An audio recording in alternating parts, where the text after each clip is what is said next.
Seperti yang kita tahu, semua planet dalam tata surya kita mengorbit matahari dan menciptakan keteraturan. Tapi coba tebak, ada dua planet yang bisa saling bertabrakan dan menimbulkan bencana kosmik. Inilah Neptunus, planet terjauh dalam tata surya kita. Neptunus 17 kali lebih berat dan 4 kali lebih besar dari bumi. Jauhnya 30 unit astronomi dari matahari. 1 UA adalah jarak antara matahari dengan bumi. Jadi, jarak Neptunus ke matahari 30 kali lebih jauh daripada kita. Dan planet itu selesai mengelilingi matahari dalam 164 tahun dalam orbit yang hampir berbentuk lingkaran. Neptunus dingin, tenang, dan stabil. Tapi ada satu planet yang bisa merusak keseimbangan ini, Pluto. Pluto adalah planet kata yang tertutup oleh batuan dan es. Pluto 6 kali lebih ringan dan 3 kali lebih kecil dibanding bulan. Kami tertarik dengan orbitnya. Kalau kamu lihat peta tata surya dari atas, kamu akan melihat bentuknya bukan lingkaran, tapi elips, lingkaran yang agak pipih.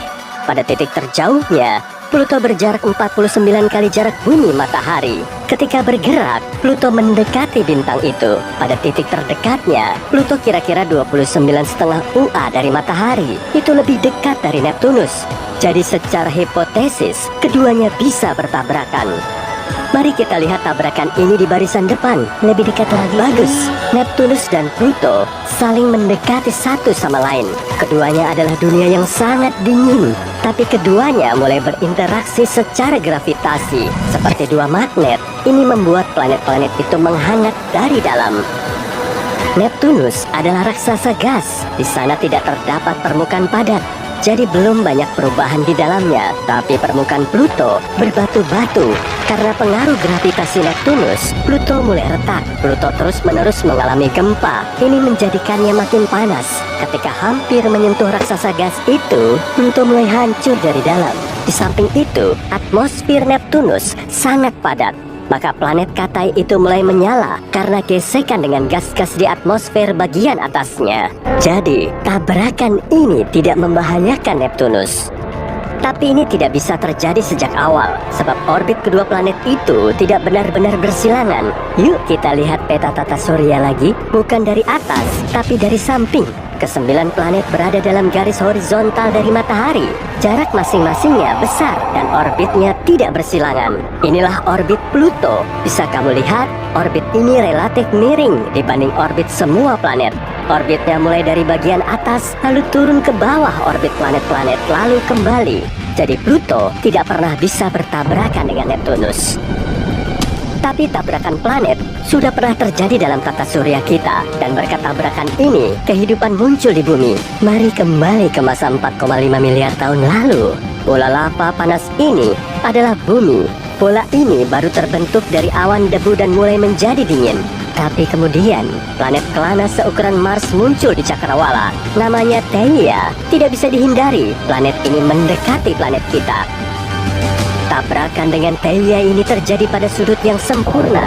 Kalau Theia langsung menghantam kita, kedua planet pasti sudah hancur berkeping-keping.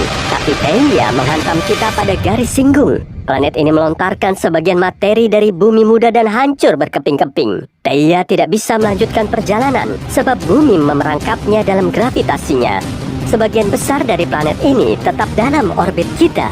Pecahan yang lebih kecil saling bertabrakan, jatuh ke bumi, dan bergabung dengan Theia yang tersisa. Debu mengendap, dan kita bisa melihat gambaran yang sudah kita kenal, bumi dan bulan.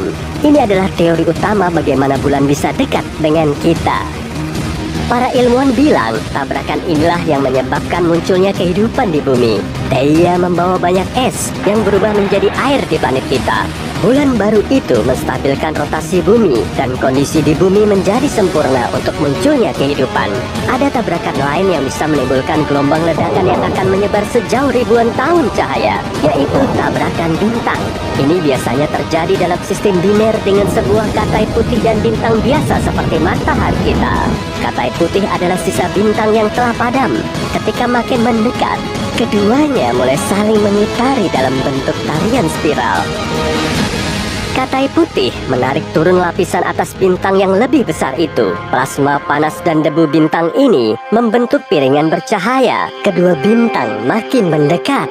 Ketika akhirnya bergabung, peristiwa ini menimbulkan reaksi berantai dalam inti bintang yang panas itu.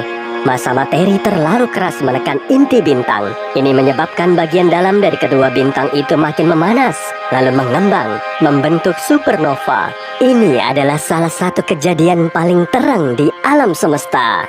Cahaya ledakan itu bisa dilihat dari jarak ratusan tahun cahaya. Pemandangan spektakuler lain adalah tabrakan bintang dengan lubang hitam. Lubang hitam adalah objek terberat di alam semesta, dan gravitasinya luar biasa kuat. Jadi ketika sebuah bintang dan lubang hitam mendekat, lubang hitam mulai memakan materi ringan dari bintang itu. Plasma panas yang seperti spaghetti menuju jantung kehampaan hitam itu. Bagi seorang pengamat, plasma ini sepertinya menetap di ujung lubang hitam. Bagian ini disebut horizon peristiwa. Masalahnya, waktu jauh lebih lambat di dekat objek seberat itu.